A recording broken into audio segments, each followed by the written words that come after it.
உங்க குடும்பத்துக்கு மருமகளா வருவேன் அப்படிங்கறது இனிமே கனவுல கூட நடக்காது.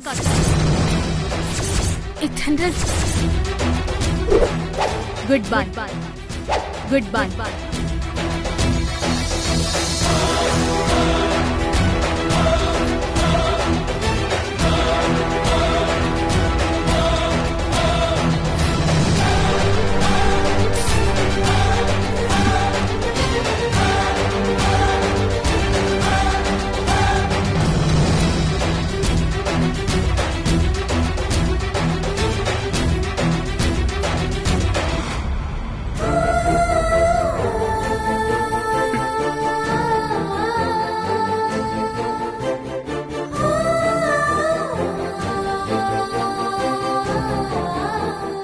என்ன பாக்குறேன்? அன்னைக்கு சொன்னதுதான் இன்னைக்கும் சொல்றேன். நான் உன் வாழ்க்கையில என்னைக்கும் குறுக்க வரவே மாட்டேன். என்னால உன் வாழ்க்கைக்கு எந்த இடைஞ்சலும் வராது. நிம்மதியாயிரு.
தீர்க்கதரிசி மாதிரி இன்னொரு முக்கியமான விஷயம் சொல்றேன்.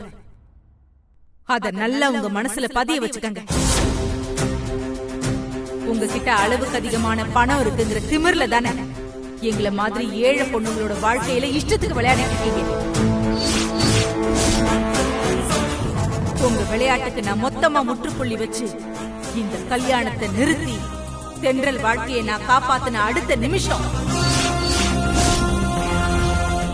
உங்களை சுத்தி இருக்கிற அத்தனை பேரும் உங்க மூச்சு காத்து பட்டாலே பாவம்னு சொல்லி உங்களை விட்டு ஒவ்வொருத்தரா விலகி போவாங்க.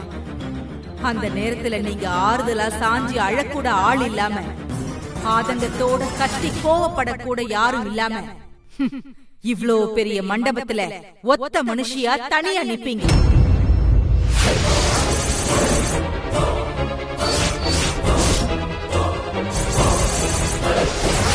நான் நிக்க வைப்பேன். நிக்க வைக்கலனா நான் சாரதாயி.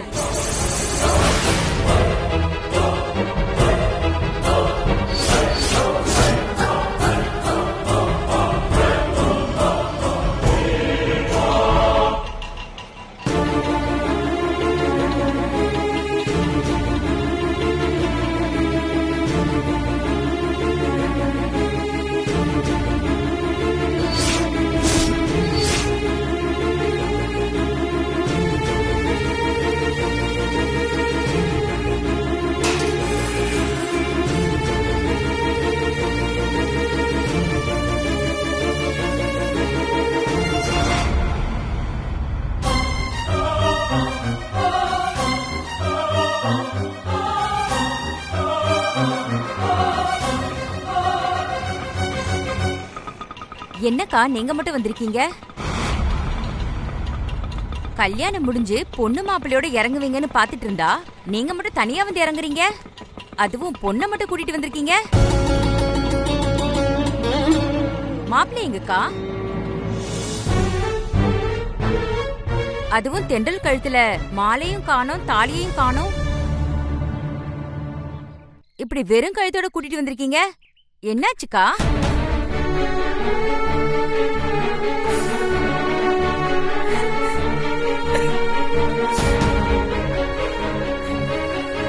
அழாம என்ன நடந்ததுன்னு சொல்லுங்கக்கா. கல்யாணம் நின்னு போச்சு.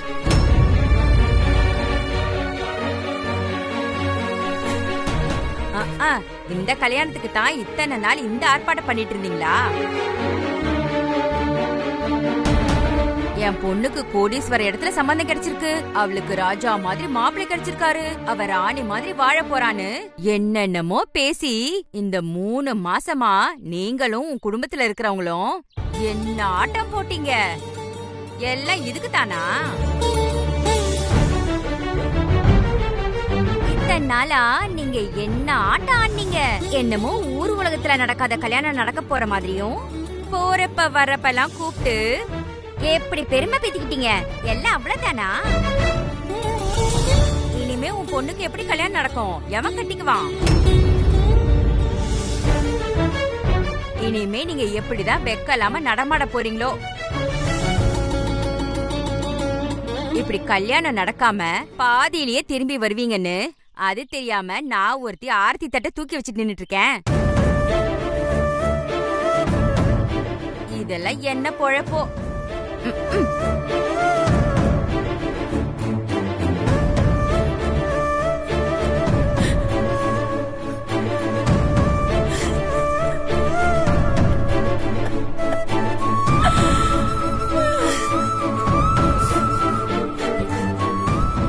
லக்ஷ்மி, லக்ஷ்மி, லக்ஷ்மி.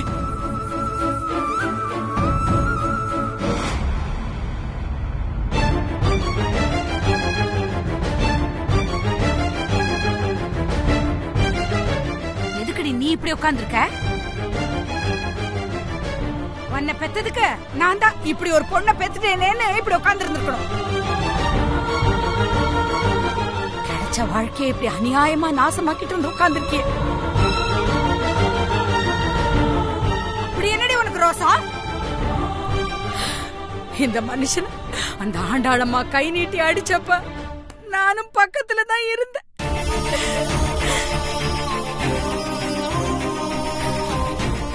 எனக்கு அந்த பொம்பளை அப்படியே கழுத்தை நெரிச்சு கொல்லணும் போலதான் இருந்துச்சு. ஆனா முடியலையே. ஏன்னா எனக்கு அந்த நேரத்துல என் ரோசத்தை விட 3 பேரோட வாழ்க்கை தாண்டி தெரிஞ்சிச்சு.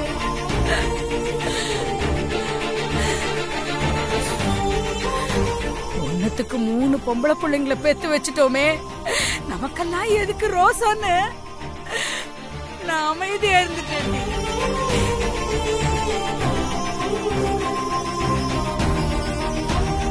நீயும் அப்படித்தானடி இருந்திருக்கணும். அதை விட்டுட்டு நீ எதுக்கடி தேவையில்லாம வெட்டி ரோசப்பட்ட? உன்னோட குட்டி ரோசத்தினால நீதான் இப்ப உன்னோட வாழ்க்கையை தொலைச்சிட்டு வந்து உட்கார்ந்திருக்க.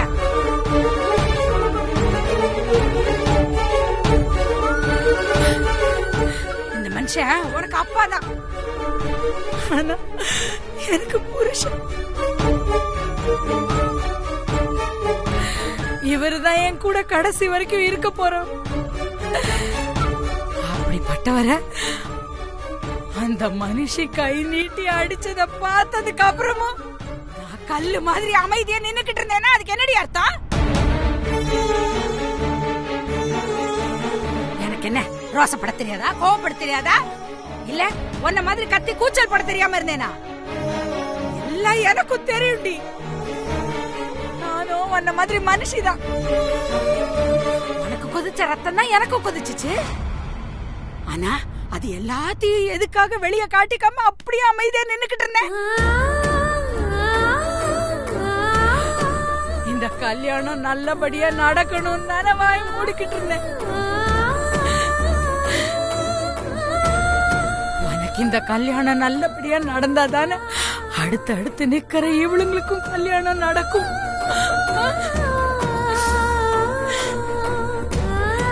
அதனால தானடி நான் அமைதியா நின்னேன். நீ ஒருத்தி வாழ்க்கை மட்டும்தான் சுயநலமா யோசிச்சு தேவையில்லாம வெட்டியா ரோசப்பட்டு இப்படி எல்லாத்தையும் கொட்டி கலைச்சிட்டு வந்து நிக்கிறிய.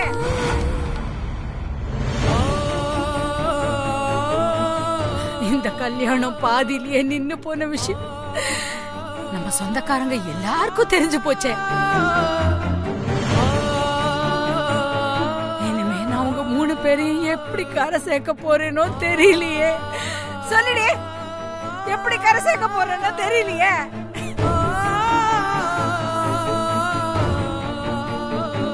இப்படி தேவையில்லாம ரோசப்பட்டு உன் தங்கச்சிங்க வாழ்க்கைகளையும் நாசம் பண்ணிட்டியே.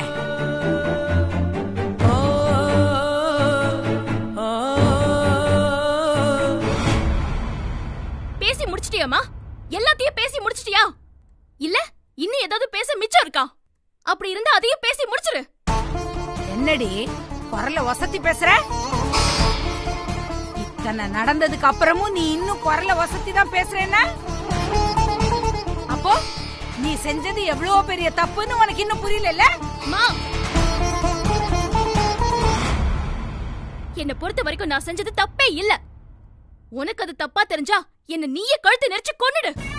அதை விட்டுட்டு தேவையில்லாம கத்திட்டு இருக்காத. என்னடி சொன்ன? தேவையில்லாம நான் கத்திக்கிட்டு இருக்கேனா? லட்சுமி, லட்சுமி பிடிக்குப்பா. அடிமா, அடி அடி அடி அடி அடி. என்ன பண்ற? என்னடி சமாளிக்க பாக்குறியா? நீ பண்ண தப்புக்கு உன்னை அடிச்சிட்டா மட்டும் என் ஆத்திரம் அடங்கிடுமா? ஒரு கட்டத்தனமா கோவப்பட்டு உன் வாழ்க்கையோட உன் தங்கச்சிங்க வாழ்க்கையில சேர்த்து நாசமாக்கிட்ட. பண்றதெல்லாம் பண்ணிட்டு பேச வந்துட்டு உன்னை பொண்ணா பெத்ததுக்கு நான் தாண்டி என்ன அடிச்சுக்கிட்டாங்க. போதும், சும்மா சொன்னதையே திரும்ப திரும்ப சொல்லிக்கிட்டே இருக்க. என் அப்பாவை அடிச்சு அவமானப்படுத்தின அந்த ஆண்டாள் குடும்பத்துல நான் மருமகளா போய் சந்தோஷமா வாழணுமா? அப்படி வாழ்ந்தா அது எனக்கு வாழ்க்கை இல்ல, நரகம். அந்த மாதிரி ஒரு நரக வாழ்க்கையை வாழ்றதுக்கு கல்யாணம் பண்ணாம காலம் பூரா சும்மாவே இருந்துடலாம். ஆமாண்டி, ஆமா, நீ இருப்ப. உன் வீம்புக்கு நீ கல்யாணம் பண்ணிக்க மாட்டேன்னு நீ சும்மாவே இருப்ப. அத பாத்துக்கிட்டு நாங்க எப்படி நிம்மதியா இருக்க முடியும்? உனக்கு கல்யாணம் ஆனாதானே இவளுங்களுக்கு கல்யாணம் பண்ண முடியும். நிறுத்துமா. சும்மா கல்யாணம் கல்யாணம் அதையே சொல்லிட்டு இருக்காத. பொண்ணா பிறந்துட்டா கல்யாணம் மட்டும் தான் வாழ்க்கையா? அந்த கல்யாணத்துக்காக அவ எதை வேணாலும் இழந்துடலாமா? அவளுக்கு மானோ ரோஷோ சூடு சுயமரியாதை அப்படி எதுவுமே இருக்க கூடாது, அப்படித்தானே? அப்புறம் என்ன சொன்ன? நம்மள ஒண்ணும் இல்லாதவங்க, நமக்கெல்லாம் எதுக்கு மானோ ரோஷோன்னு கேட்டல? ஒண்ணும் இல்லாதவங்களுக்கு தான்மா மானோ ஈனோ ரோஷம் எல்லாம் அதிகமா இருக்கணும்.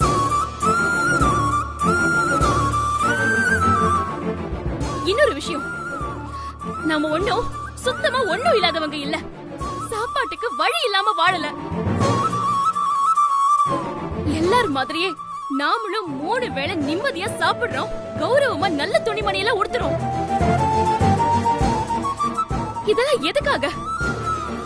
கண்டவங்களுக்கு முன்னாடியும் நம்ம தன்மானத்தை இழந்து அசிங்கப்படுறதுக்கா?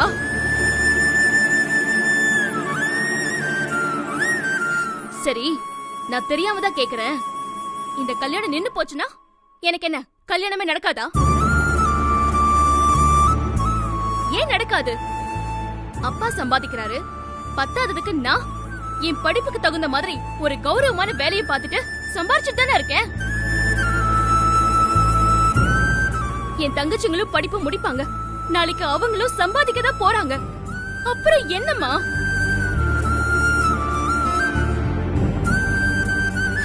உலகத்துல அந்த ஆகாஷ் மட்டும்தான் மாப்பிள்ளையா?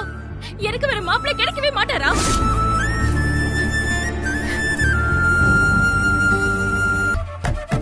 நம்ம குடும்பத்துக்கு ஏத்த மாதிரி எங்க 3 பேருக்கு நல்ல மாப்பிள்ளைங்க கிடைப்பாங்கம்மா.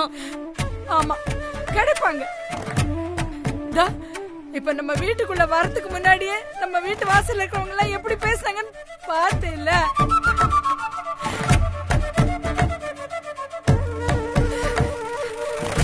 இவ்வளவு பேசினவங்களும் எல்லாருமே நமக்கு தெரிஞ்சவங்க தான். அவளுகளே நம்மள பத்தி பேசுறாளுங்க. இதுக்கப்புறமா நம்ம தெருவுல தலை நிமிர்ந்து நடக்க முடியுமா? இந்த லட்சணத்துல நமக்கு மாப்பிள்ளை மட்டும் எப்படி கிடைச்சிருவாரு? மா, இது உன்னோட தேவையில்லாத பயம்மா. நாம ஏன் தெருவுல தலை நிமிர்ந்து நடக்க முடியாது? நாம என்ன கொலையா பண்ணிட்டோம்? இல்ல ஊரை ஏமாத்தி கொள்ளையடிச்சிட்டோமா? அப்படி எதுவுமே பண்ணல.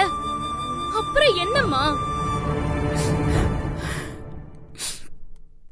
நாட்டுல பச்சை குழந்தைங்களையும் பள்ளிக்கூட போற குழந்தைங்களையும் கற்பழிச்சு கொலை பண்றவன், ஏழைங்களோட வயித்துல அடிச்சு ஏமாத்தி பொழைக்கிறவன், கள்ளச்சாராயம் காய்ச்சறவன், கள்ள நோட்டு அடிக்கிறவன், பிஞ்சு குழந்தைங்களை திருடி வயிறு வளர்க்கிறவன், செத்த பொணத்தை கூட ஃப்ராடுத்தனம் பண்ணி பணம் சம்பாதிக்கிறவன், போலி சாமியார், போலி டாக்டர், போலி அதிகாரி, அப்படி திருட்டுத்தனம் பண்ற அத்தனை பேரும் வெக்கமே இல்லாம வெள்ளையும் சொல்லையுமா தெருவுல நல்ல நடமாடிட்டு இருக்கும் போது பெத்த அப்பாவ அவமானப்படுத்தின குடும்பத்துல வாழ முடியாது, அப்படி ஒரு கேடு கெட்ட வாழ்க்கையே தேவையில்லைன்னு கல்யாணத்தை நிறுத்தின நான் ஏமா தெருவுல தலை நிமிர்ந்து நடக்க முடியாது?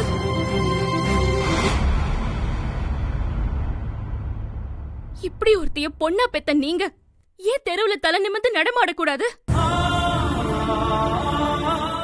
சொல்லுமா.